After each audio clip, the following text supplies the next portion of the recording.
6 साल मुसलसल 6 साल तक टेस्ट क्रिकेट में नंबर 1 पर रहने वाला फास्ट बॉलर। वो 150 की स्पीड पर बॉल करता था तो उसकी लाइन लेंथ में कोई फ़र्क नहीं आता था। वो उसी स्पीड के साथ बॉल को दोनों साइड्स पर स्विंग करता था। उसके पास स्पीड और एक्यूरेसी दोनों थी। जब वो अपने प्राइम में बॉलिंग किया करता था तो कोई दूसरा बॉलर उसके करीब भी नहीं था। बैट्समैन उसकी बॉल से खौफ खाते थे। 21वीं सदी का बेस्ट टेस्ट बॉलर बिला झिझक डेल स्टेन को कहा जा सकता है।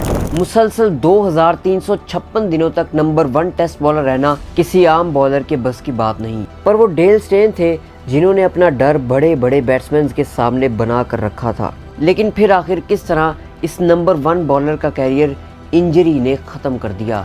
तो कहता अगली बार तू मुझे नए बॉल से कभी खेलना, फिर तुझे बताऊंगा। मैंने कहा भाई तू नए बॉल से तू बैट्समैन को नहीं खेलने देता तो मैं क्या हूँ। शानदार इनका टेस्ट क्रिकेट का बॉलिंग स्पेल रहा है। 400 से ज्यादा विकेट्स 22 रन की एवरेज पे और 90-95 मील की स्पीड के ऊपर गेंद को स्विंग करवाना एक फिनोमेना थे डेल स्टेन। डेल स्टेन ने अपना फर्स्ट क्लास डेब्यू 2003 में किया। स्टेन ने सिर्फ 2 फर्स्ट क्लास गेम्स खेली और उन मैचेस में स्टेन ने अच्छा परफॉर्म किया, लेकिन 2004 में खेले गए डेल स्टेन के फर्स्ट क्लास कैरियर ने उनकी जगह साउथ अफ्रीकन टेस्ट स्क्वाड में बना दी। इंग्लैंड के अगेंस्ट डेल स्टेन ने अपना डेब्यू किया और अपना पहला शिकार मार्कस को किया।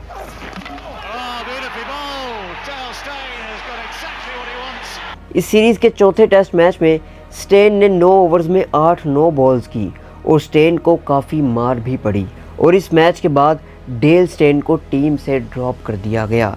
इसी साल एक नया टूर्नामेंट एफ्रो एशिया का पहली बार खेला गया और डेल स्टेन को अफ्रीकन 11 का हिस्सा बना लिया गया। स्टेन की परफॉर्मेंस इधर अच्छी रही जब एशिया 11 को आखिरी विकेट पर 3 रन की ज़रूरत थी, लेकिन स्टेन ने आशीष नेहरा को बोल्ड करके साउथ अफ्रीका के लिए ये मैच समेट लिया। इसके बाद डेल स्टेन को 2006 में वनडे टीम का भी हिस्सा बना लिया गया, लेकिन डेल स्टेन को बिलो एवरेज परफॉर्मेंस पर वनडे टीम से भी एक दफ़ा ड्रॉप कर दिया गया था। टेस्ट और वनडे टीम से ड्रॉप होने के बाद डेल स्टेन ने शायद ये सोच लिया था कि अब वो अपना कमबैक करने के लिए अपना सब कुछ दांव पर लगा देंगे। डेल स्टेन डोमेस्टिक क्रिकेट में आए और उधर अच्छी परफॉर्मेंस दिखाने पर वो दोबारा टेस्ट टीम में जगह बनाने में कामयाब हो गए, लेकिन इस बार उनका न्यूजीलैंड के अगेंस्ट परफॉर्म करना बहुत ज़रूरी था। डेल स्टेन ने इस बार न्यूजीलैंड के बैट्समैन को अपनी बॉलिंग से परेशान कर दिया था। स्टेन ने इस अपॉर्चुनिटी का पूरी तरह से फ़ायदा उठाते हुए 5 विकेट्स ली और अब डेल स्टेन की जगह साउथ अफ्रीकन टीम में बन चुकी थी। लेकिन इसके बाद आने वाले साल डेल स्टेन के कैरियर को एक नया मोड़ देने वाले थे। 2007 से 2015 ये वो साल थे जब डेल स्टेन का कोई मुकाबला नहीं था। वो टेस्ट क्रिकेट में जब बॉलिंग किया करते थे तो बड़े बड़े नाम भी उनके सामने खड़े होने से डरते थे। इस बात का अंदाज़ा इस बात से लगाया जा सकता है कि जब अहमदाबाद की फ्लैट पिच पर डेल स्टेन ने बॉलिंग करते हुए सिर्फ 23 रन देकर 5 विकेट्स हासिल की थी और इन विकेट्स में सहवाग और ड्रेविड की विकेट भी शामिल थी।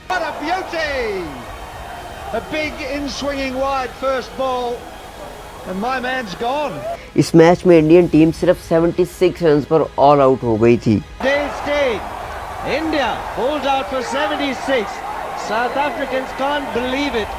मेलबर्न क्रिकेट ग्राउंड पर जब डेल स्टेन ऑस्ट्रेलियंस के आगे बॉलिंग करने आए तो उस वक्त की बेस्ट ऑस्ट्रेलियन बैटिंग लाइनअप भी स्टेन के एग्रेशन के सामने फेल नजर आई। डेल स्टेन ने इस टेस्ट मैच में 10 विकेटें ली और साउथ अफ्रीका ऑस्ट्रेलिया में जाकर ऑस्ट्रेलिया से जीत कर आया। डेल स्टेन के फिगर्स टेस्ट क्रिकेट में नाकाबिले यकीन हैं। ये 2012 साउथ अफ्रीका वर्सेस पाकिस्तान की टेस्ट सीरीज थी जब पहले ही मैच में डेल स्टेन ने पाकिस्तानी बैट्समैन को क्रीज पर ज़्यादा टाइम नहीं गुजारने दिया। स्टेन की एक एक बॉल परफेक्ट थी। इस इनिंग में डेल स्टेन ने सिर्फ 8 रन दिए और ये 8 रन देते हुए डेल स्टेन ने 6 विकेटें अपने नाम की थी और पाकिस्तान टीम इस मैच में सिर्फ 49 रन पर ऑल आउट हो गई थी और पाकिस्तान के कैरियर का ये सबसे लो स्कोर था।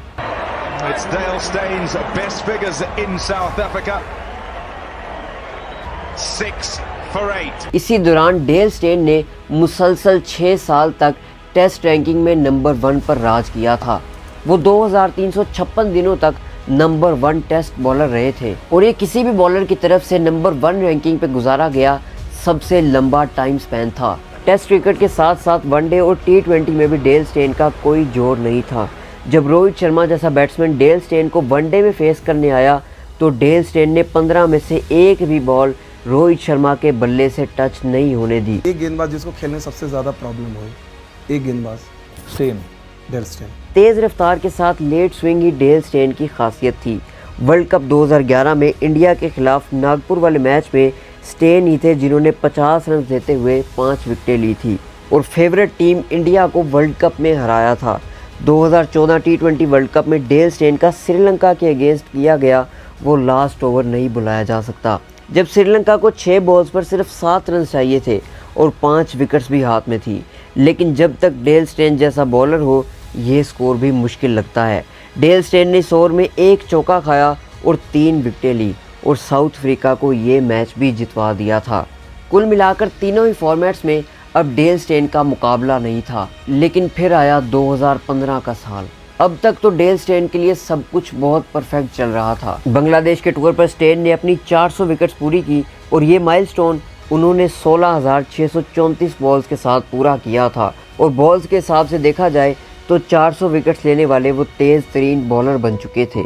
लेकिन अब उनके इस कैरियर को इंजरी खाने वाली थी। दिसंबर 2015 इंग्लैंड के अगेंस्ट टेस्ट मैच में बॉलिंग करते हुए डेल स्टेन को राइट शोल्डर में दर्द होती है और वो आगे बॉलिंग नहीं कर पाते। डेल स्टेन के स्कैन्स होते हैं और उस वक्त सब इस इंजरी को छोटी सी इंजरी समझ रहे थे, लेकिन उस वक्त कौन जानता था कि ये इंजरी डेल स्टेन का कैरियर ख़त्म करने वाली है। डेल स्टेन ने अपनी इस इंजरी को ठीक करने में मेहनत की और एक दफ़ा दोबारा ग्राउंड पर उतरे, लेकिन 2016 में ऑस्ट्रेलिया के अगेंस्ट पर्थ टेस्ट में दोबारा उनका कंधा साथ छोड़ गया। डेल स्टेन ने उस्मान ख्वाजा को बॉल की और अब वो अपना कंधा पकड़कर बैठ गए। ये इंजरी उन्हें आहिस्ता आहिस्ता ख़त्म कर रही थी। इस बार जब डेल स्टेन पवेलियन लौटे तो 1 साल तक फिर वो ग्राउंड पर बॉलिंग करते नजर नहीं आए। उन्हें चैंपियंस ट्रॉफी में भी बाहर बैठना पड़ा। उनकी पीक पर जब वो बहुत सारे दूसरे बॉलर से आगे निकल रहे थे, उनकी इंजरी उनका कैरियर ख़त्म कर रही थी। डेल स्टेन 2018 में वापस आए, लेकिन उनकी वो पुरानी बॉलिंग, बैट्समैन की आंखों में डेल स्टेन का वो खौफ सब कहीं जा चुका था। इंडिया के खिलाफ टेस्ट में डेल स्टेन ने कमबैक किया और इसी टेस्ट में डेल स्टेन की हील डैमेज हो गई। वो दोबारा से 6 हफ्तों के लिए ग्राउंड से दूर हो गए। It's going off, it seems. South Africa will be hoping that it's nothing too serious, just a matter of getting that boot adjusted. 2019 world cup के लिए डेल स्टेन को चुना गया और इस चलते टूर्नामेंट में दोबारा डेल स्टेन को शोल्डर इंजरी का सामना करना पड़ा। Confirmation then that Dale Steyn has been ruled out of the South African team for the rest of the ICC Men's Cricket World Cup. इसके बाद डेल स्टेन ने टेस्ट क्रिकेट से retirement ले ली। वो टेस्ट बॉलर जो कभी number 1 हुआ करता था, उसका एंड अब इस तरह से हो रहा था। वो T20 लीग्स में भी मार खा रहे थे और फिर वो पुराना डेल स्टेन वापस नहीं आया। 2021 में डेल स्टेन ने ऑफिशियली इंटरनेशनल क्रिकेट से रिटायरमेंट ले ली और इस तरह एक modern era legend Dale Steyn के कैरियर का इख्तिताम हो गया। तो दोस्तों, उम्मीद है आपको ये वीडियो पसंद आई होगी। मिलते हैं किसी और नई वीडियो में, अब तक के लिए इतना ही।